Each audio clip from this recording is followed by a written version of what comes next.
datang di Cupu Channel Jendela Dunia. Kali ini kita akan ngobrol merespon tentang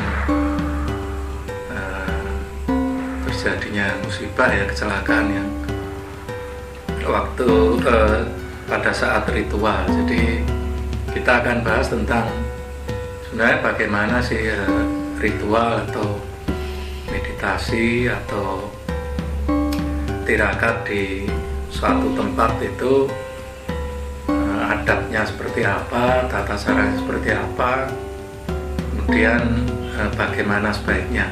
Monggo Mbak Sulis atau yang lain, monggo.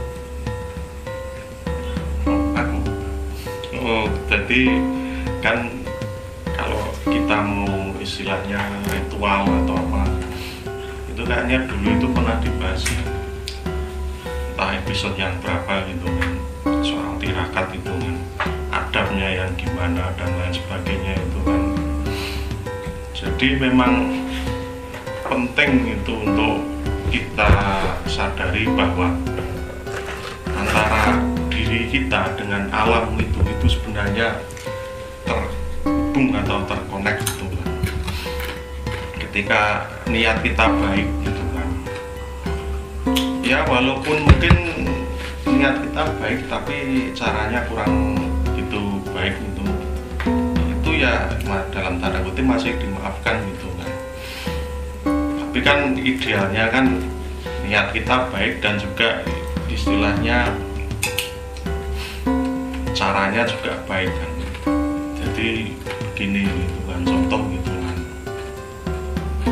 saya mau ritual gitu kan di, ya katakanlah contoh itu di Parangkusuma atau Pantai Parangkusuma itu kan, saya membawa dupa.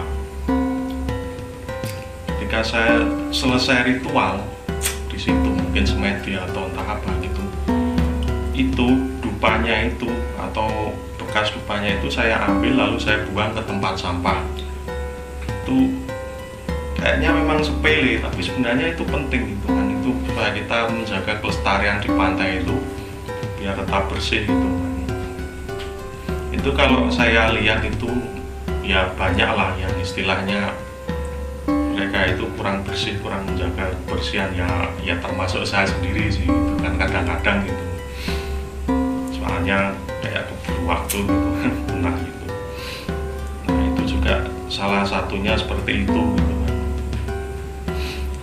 Lalu juga istilahnya kalau ada di suatu tempat gitu, ya misalnya seperti di pantai gitu kan, kita jangan memakai baju warna hijau. Itu kan kalau dari segi ilmiahnya kan baju hijau kita itu dengan air laut itu kan samar gitu kan. Jadi kalau ada apa-apa itu kan nanti kan ngerepoti tim SAR gitu. Jadi itu memang dibalik mitos itu mesti ada maknanya.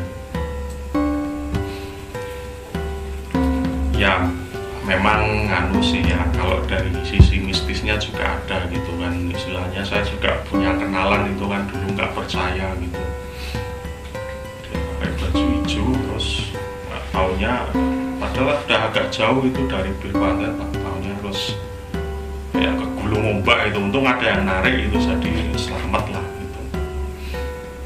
Nah seperti itulah dari awalan dari saya. Pripun Mas Agung? Ya, karena ketika ada kecelakaan itu terus dianggap bahwa ritual ini sesat apa ya, memang beritanya di situ memang tempat orang tirakat ya, mungkin ya kayak kalau di Jogja mungkin Parangkusumo gitu ya, tempat orang anu memang katanya sudah diperingatkan. Nah ini masalahnya yaitu tadi kenapa diperingatkan. Jadi seolah-olah jadi berita bahwa jadi boleh opo tau situ malah jadi korban gitu loh.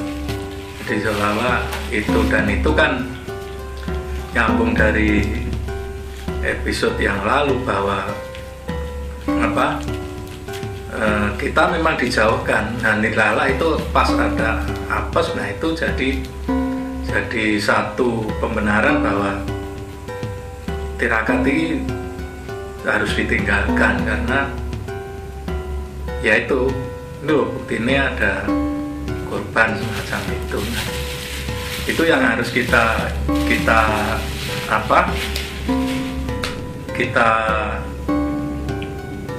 jelaskan bahwa itu kecelakaan, mereka kurang hati-hati, kurang ini, iya, tapi apakah tirakatnya itu jadi salah, jadi sia-sia, bahwa orang ngapain sampai pinggir laut barang gitu ini ya nganu sih, apa ya, jadi memang kalau misalnya saya semedi di pinggir laut atau pinggir pantai gitu kan, itu buat apa gitu kan di sana gitu kan, ya sebenarnya kan simpel kan gitu kan. Kalau ala saya gitu kan, ala saya itu kan sebenarnya kan saya itu kan apa ya, kayak menghubungkan atau mengkonekkan diri kita itu dengan ketuhanan yang ada di sana gitu kan. Itu sebenarnya kan bermakna spiritual yang seperti itu kan. Jadi nggak harus melulu harus menghadap ke situ, cuma kan kita bisa menghadap ke berbagai arah kalau kita paham dengan esensi ketuhanan itu sebenarnya ada di mana-mana gitu kan. Jadi ya sah-sah saja kalau istilahnya kalau kita itu ritual secara pribadi gitu kan. Jadi dari lelaku pribadi dan istilahnya tidak melulu berdasarkan pada sebuah agama itu enggak gitu kan. Itu kan sebenarnya masalah personal kalau itu kita ritualnya ritual pribadi. Cuma memang ada yang untuk ya mungkin mencari ilmu atau mencari apa, itu ya monggo terserah, cuma kan tetap adab itu harus tetap dipakai gitu kan. Ya nggak, ya boleh nggak percaya sama pantangan atau mitos yang ada di situ gitu kan, tapi ya jangan nantangi juga. Itu sebenarnya pantangan yang paling istilahnya restriktif yang jangan dilanggar itu nantang yang ada di situ atau yang dimanapun gitu, nggak boleh itu menurut saya. Nambahin keterangan nih Kang Tom, setahu saya itu dalam adabnya kejawen untuk ritual itu dikenal dengan adanya ngawali, nengai, dan mungkasi. Biasanya ketika mungkasi itu adalah sesuatu hal yang lebih berat daripada ngawali ataupun nengai. Jadi ngawali dan nengai itu biasanya untuk prepare ke arah mungkasi. Artinya ketika kita melihat itu adalah prepare, jadi ketika di puncak ritual itu melakukan hal-hal yang memang di luar nalar, sebenarnya seharusnya sudah ada prepare sebelumnya, nggak ujuk-ujuk langsung di situ terus kemudian tidak ada persiapan untuk apa-apanya. Setahu saya, karena setahu saya ritual itu ada ngawali, nengai, dan mungkasi dalam versi yang berbagai macam ya. Maksudnya kan ritual Jawa dalam episode yang lalu juga pernah diterangkan tentang hal itu juga. Jadi memang ada ngawali, nengai, dan mungkasi. Dan mungkasi ini biasanya suatu hal yang dalam tanda kutip ekstrim. Ada yang sampai 40 hari, ada yang sampai ke laut dan segala macamnya. Benar yang disinggung tadi bahwa sebelum kita melakukan hal itu kita sudah tahu kondisi alam, itu juga benar. Cuman memang kadang ada hal-hal yang terjadi di luar nalar yang terjadi ketika kita bersinggungan dengan alam yang tak terbatas ya. Jadi kadang-kadang ada hal-hal yang memang kadang-kadang sulit dinalar. Saya pernah melihat itu yang kalau kita ngomong di laut ya, maksudnya karena konteksnya tadi itu di laut, itu ada yang kena ombak tapi dia nggak tergulung. Maksudnya ya salah nalar kudunya ombak kan keseret ya, itu enggak, ya biasa aja dia di situ gitu. Nah ada juga yang tergulung, cuman kan masalahnya kalau tergulung itu kan umum karena setiap kena ombak tergulung, tapi kenapa sih orang ini kok nggak tergulung, itu kan juga jadi salah satu fenomena ya, tak lepas dari masalah persiapan panjang yang dilakukan sebelumnya. Cuman masalahnya yang paling penting itu adalah ketika kita melakukan ritual atau sesuatu itu pasti harus ada persiapannya, prepare-nya itu kayak apa. Karena ketika prepare-nya itu sedari awal salah, maka terakhirnya jadi kaprah, jadi ya salah kaprah kan gitu. Itu yang saya tambahkan ya. Mungkin ya, mungkin sing tambah. Ya, ini karena ada apa? Kejadian seperti itu. Apakah pertanyaannya itu menjadi banyak yang beredar itu tirakat itu menjadi apa suatu bencana, maka baiknya begini. Ada yang salah dengan apa tirakat itu? Menurut saya ya tidak. Tirakat adalah merupakan suatu inisiasi manusia untuk mendekatkan diri kepada Sang Khalik atau Tuhan Yang Maha Esa. Jadi tidak ada yang salah dari segi itu. Tetapi ada kejadian itu menjadi pembelajaran bagi kita sebagai pelaku atau sebagai manusia yang melakukan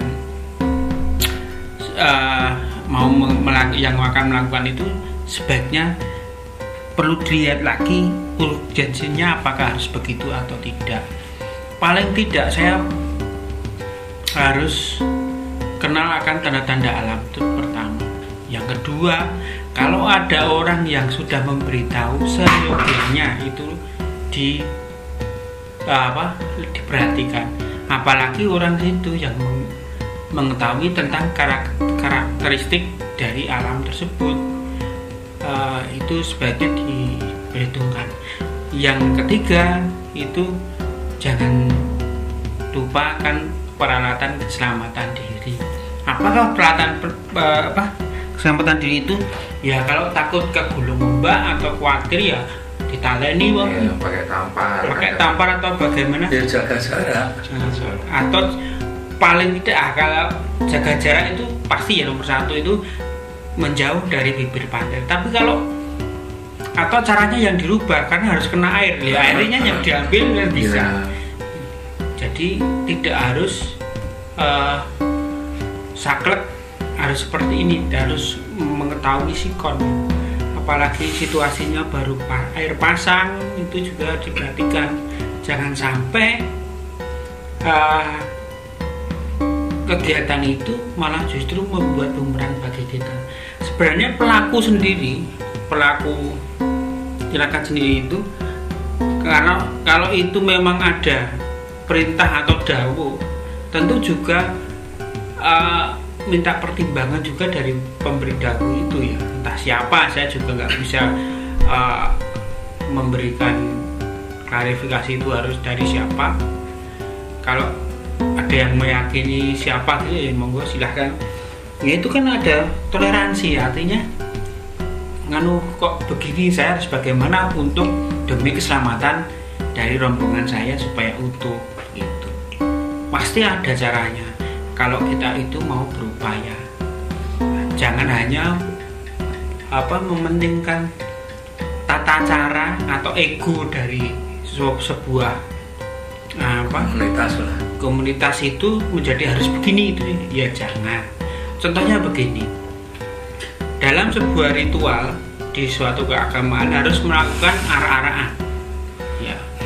Tapi pada saat itu hujan deras, apakah juga harus dilakukan arak-arakan?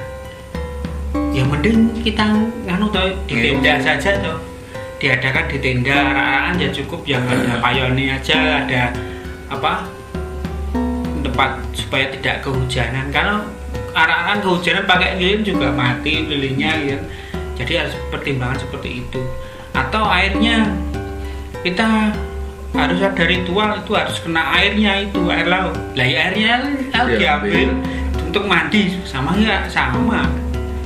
Jadi perlu pertimbangan seperti itu. Jadi apakah ritualnya itu salah? Ya menurut saya enggak. Cuman kehati-hatian dalam bertindak itu yang kurang. Bukan tidak ada, tapi kurang. Prepare-nya kurang. Dan akhirnya memang hal itu terjadi. Tapi apakah itu salah? Sebenarnya juga tidak. Kalau itu merupakan hal yang bukan asap ya itu kecelakaan, benar kecelakaan. Karena apa ya, di tempat lain yang notabene adalah tanah yang suci terjadi kecelakaan juga ada. Injek juga ada. Injek juga ada. Apakah itu asap? Kan ya bukan, itu kecelakaan. Jadi bukan dianggap itu asap loh. Jadi perlu kita melihat secara jernih dalam hal ini. Kalau melakukan ritual ya hati-hati, harus memperhitungkan segala resikonya. Itu kalau menurut saya. Dan juga ada salah satu faktor yang sebenarnya menurut saya ini penting, ini adalah nalar itu harus main. Ketika ritual itu, saya pernah ritual di salah satu pantai, tapi bukan di Parangkusumo. Itu kan, terus kan di depan itu ya jaraknya agak jauh, itu agak ke tengah itu ada kayak pulau karang kecil itu. Nah, terus kayak saya itu dipanggil ke situ. Wih Rene, oleh aku dijukuk ya, mungkin semacam pusaka atau apalah. Cuma kan jaraknya jauh gitu, maksud saya harus ke sana. Saya nggak bisa berenang dan itu juga ombaknya juga kencang gitu kan. Wah, mending nggak usah lah gitu. Ngapain ke sana kalau nanti terus saya malah repot sendiri kan. Iya, tinggal dijawab, wah ngeprank ini. Nah ya itu kan istilahnya nalar itu tetap harus dipakai, dan itu menjadi sandaran kita ketika ada sebuah bisikan atau panggilan yang bisikannya itu kadang keras gitu, jadi agak kasar cenderungnya, dan dia kayak mendorong-dorong gitu, ayo undang ini gitu kan. Nah itu sebagai tandanya itu ya seperti kata Mas Agung itu ngeprank itu. Jadi kita harus berhati-hati lah kalau yang terhadap begitu kan. Jadi kan itu nalar, lalu nurani gitu kan. Ya sebenarnya yang nyambung lah, kalau nurani, kalau kita dalam diri kita itu bilang enggak ya enggak gitu. Terus nekat itu ya bisa sih nekat, cuma kan resiko tanggung sendiri gitu kan. Jadi masuk angin. Itu nurani, Supriyati. Ya itu tadi Mbak Leni ya, kenapa tirakat kok ndadak neng pinggir laut, kemudian sok buat tekan sandiwiri bareng enggak gitu kan.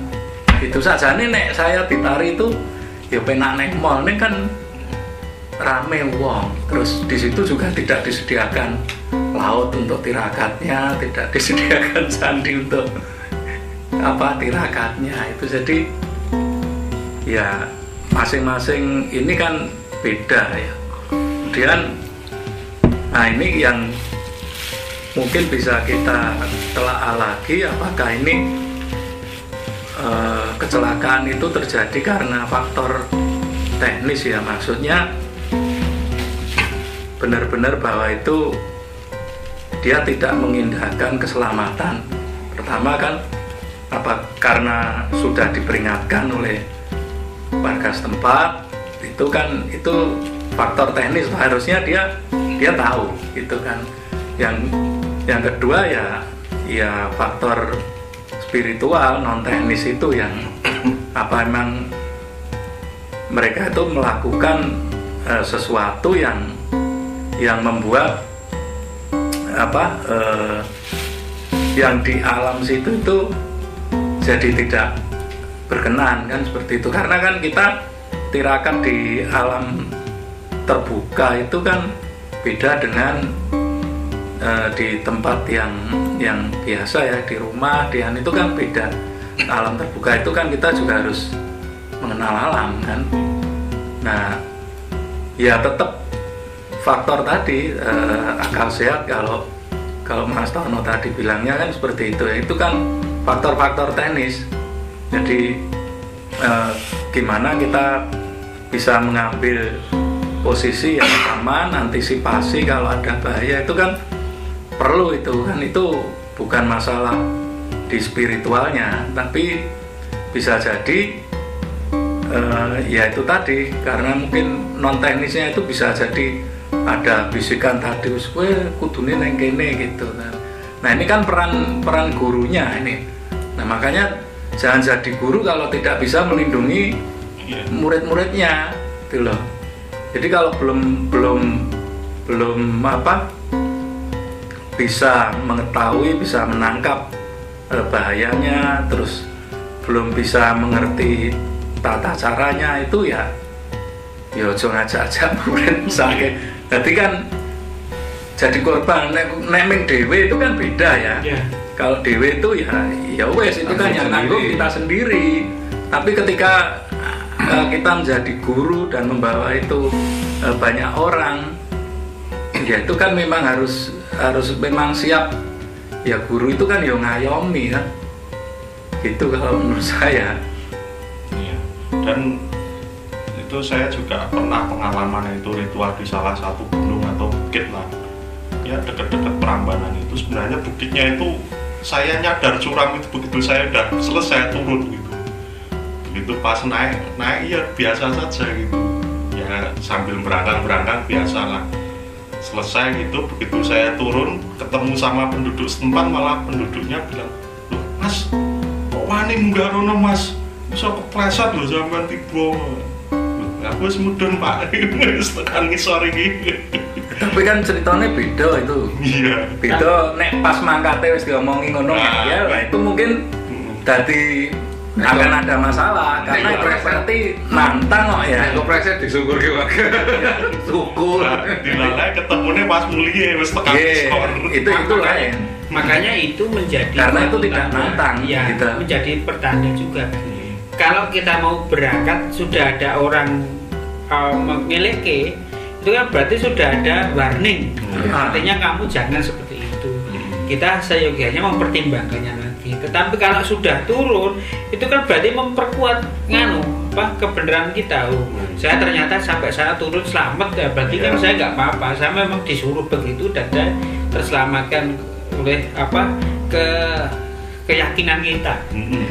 Dan kadang itu warning itu juga dari alam itu di suatu gunung tapi di daerah Jawa Timur ya bukit lah, itu di atasnya ada candi, itu kan melewati kayak hutan atau apa gitu kan.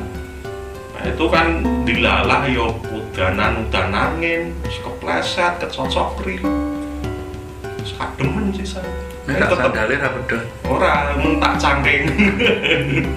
Dilalai gitu kan. Cuma kan terus merenung gitu kan, oh iya salah tempat itu, harusnya nggak di situ tapi di sebelah sananya, tapi masih dari satu kabupaten gitu. Oh iya, berarti memang ya kayak salah tempat gitu kan, cuma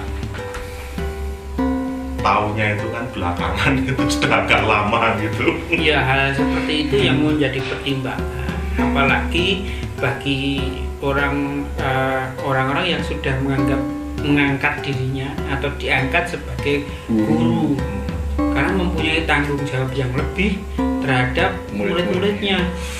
Makanya ya kalau ditari, saya nggak mau jadi guru abot ya. Tanggung jawabnya itu ya dosen. Dosen itu gaweane sak dus, gaweane sak sen. Katanya begitu. Jadi memang ya seperti yang saya ungkap tadi, ritual yang kita lakukan itu penuh dengan pertimbangan. Artinya harus dinego lah, karena demi keselamatan peserta. Karena lebih dari satu. Kalau saya sendiri sih umpamanya melakukan sendiri itu saya sudah sendiri, tapi untungnya saya sendiri ya. Jadi naik ke suatu tempat itu ya, kalau saya bayangkan saya jatuh pleset, nggak ada orang, udah nggak bisa gerak itu di daerah Langgeran itu, di Comberan itu naiknya itu udah mau saya kepleset duk gitu, sudah nggak bisa bergerak, nggak bisa selamat, kecuali ada orang yang lewat situ. Itu pun harus lebih dari satu orang yang menolong. Dilalai selamat. Nah itu kan berarti kan saya memang memang diizinkan untuk ke sana. Tetapi lain halnya kalau saya membawa rombongan, maka nggak akan saya bawa ke sana, kecuali rombongan saya yang minta. Mending neng warung ya rombongan. Iya, karena kan kalau itu guru, muridnya itu kan nurut. Iya. Muridnya kan nurut. Terus gue kudu meditasi neng kene, gue kudu tirakat neng kene, itu kan menurut dan muridnya itu kan menggantungkan ke gurunya sebetulnya. Percaya itu percaya kan terhadap gurunya. bahwa perintah guru niki ya dilaksanakan itu kan ada imbal baliknya. Iya. Dia mendapat apa yang diinginkan dan bahwa itu aman gitu loh. Oh, dulu juga pernah satu kejadian itu pas ya mbah saya yang melakukannya sendiri. Jadi oleh gurunya itu rombongan itu dijak ke sungai itu baru banjir. Nah ini harus gimana guru? Ya jalan saja, ya percaya diri jalan. Nanti gimana pas di sungainya itu nyebrangnya itu bagaimana nyebrangnya? Ya nggak tahu kalau bisa di atasnya atau di bawah. Nah ternyata masuk di sungai ke bawah gitu, kemudian di sana itu suatu keajaiban juga dan nggak basah itu juga. Padahal di dasar sungai jalan sampai sana nyebrang. Nah itu suatu keyakinan gurunya yang sudah sangat menguasai ya. Artinya bahwa ini yakin selamat dan bisa membuktikan itu. Nah sampai di situ nggak levelnya. Kalau enggak ya lebih baik perlu hati-hati. Iya. Bukan saya melarang untuk jadi guru, tidak loh ya. Tapi perlu pertimbangan dari segala aspeknya, penuh dengan rasio, pemikiran dan apapun itu yang dibutuhkan untuk keselamatan bersama. Itu saja sih yang menjadi dan jadi guru itu kan berat sebenarnya kan. Yang beratnya itu kan dia harus bisa memantau perkembangan si murid. Betul, ya. Memantau tidak hanya secara lahir tapi secara batin gitu kan. Dia sudah sampai level mana gitu kan. Dia tidak cuma mengajarkan teori-teori, kudu ngene, apa ngene cuma. Enggak cukup itu, harus bisa mantau dari batin. Nah, itu beratnya di situ. Ya, itu kalau kita teruskan membahas seperti itu nanti gelamber. Ya betul, intinya kan memang untuk tirakat itu jangan hanya sekedar pokoknya harus begini, tapi tetap harus kewaspadaan, kesiapannya itu tetap harus dijaga. Dan yang pasti sih ya tirakat itu nggak salah karena itu kan menempa diri kan. Itu demikian obrolan kita akan lanjutkan dengan obrolan yang lain di episode berikutnya. Sampai jumpa.